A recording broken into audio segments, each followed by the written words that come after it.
పెట్టమ్మా అని అడిగాను. పెడతాకెళ్ళింది కానీ పెడతాకి పొట్టులో అన్నం లేదమ్మా. ఓ పని చేస్తావేంటి ఆయన, ఏం చేయనమ్మా, నువ్వు ఆకలి తట్టుకోలే కాబట్టి ఓ ప్లేట్ ఇస్తాను, ఇంటింటికి వెళ్ళి అడుక్కుంటావా అన్నావు.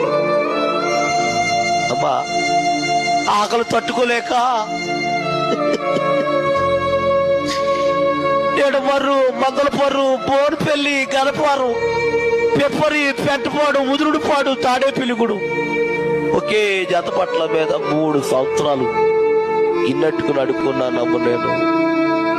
అమ్మా తాడేపిలిగూడెంలో బస్ స్టాండ్లో కాగితాలు వేసుకుని పడుకునేవాడు నేను. ఓ రాత్రి అన్నం అడుక్కుంటాకి తాడేపిలిగూడెం అంతా తిరిగాను, ఎవరు అన్నం పెట్టలేదు. ఆకలి అయిపోతుంది.